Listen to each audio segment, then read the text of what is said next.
Okay, so here's a question. Is money good or is money bad? So I asked this question because I was just speaking to a client of mine the other day about money, and I thought it would be a useful thing to do to kind of dig into the idea of money as opposed to just kind of the nitty gritty that we always get bogged down in around the topic. We're always strategizing about money or worrying about money, but we're never talking about what money really is. And I think that's really critical, especially when you're conducting a job search, because getting clear around money is going to be the only thing that makes your search successful, right? Because you have to figure out how to value yourself, you have to figure out how to negotiate for yourself, you have to figure out what you're worth and what you need.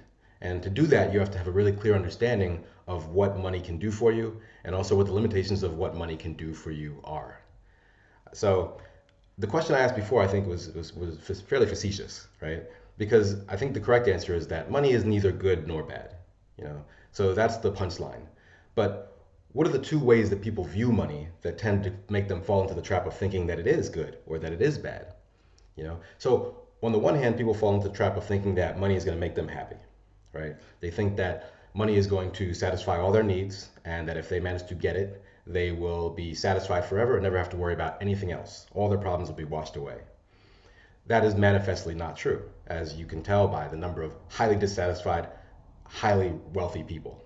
You know, there are limitations to what money can do for you because it's a tool, right? It's an elaborate tool, right? It's something that you can use and that has many different uses.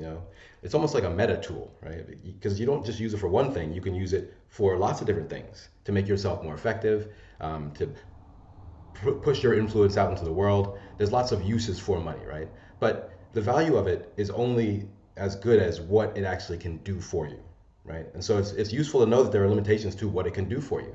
So if you're trying to buy your own happiness, you're going to end up disappointed. And knowing that before you go after what you go after is important because it tells you how, or at least to what degree the compensation that you end up receiving is going to improve your life, right? But then there's the other side of the same problem, which is that a lot of people tend to think that money's a bad thing. Like money is horrible. Billionaires are bad people. Like there's a problem with acquiring too money. It makes you evil. And I kind of understand where that comes from, right? There's this idea about power corrupting and ultimate power corrupting ultimately, but that is true up to a degree, right? Because what it really says is not don't accrue power, right, or don't accrue money. What it says is that when you do, there is a burden placed upon you that is more substantial than you have when you don't have money.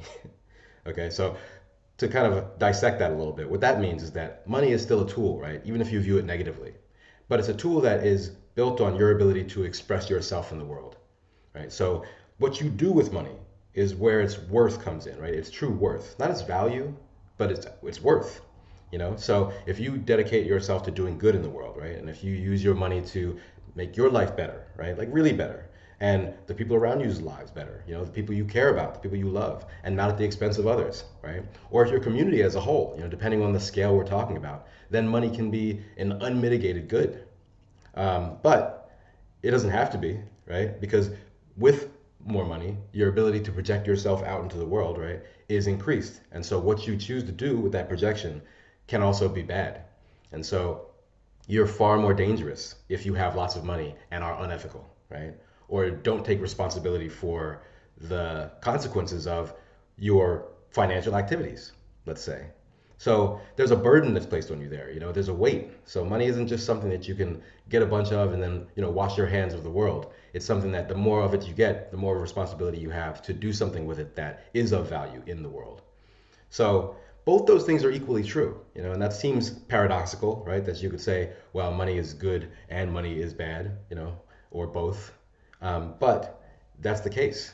And I think it's important to understand that that is what money is. You don't have to start thinking about money as if it's something that's going to change everything about you. It's going to transform you into a horrible person, or that it's going to, make you a better person, right?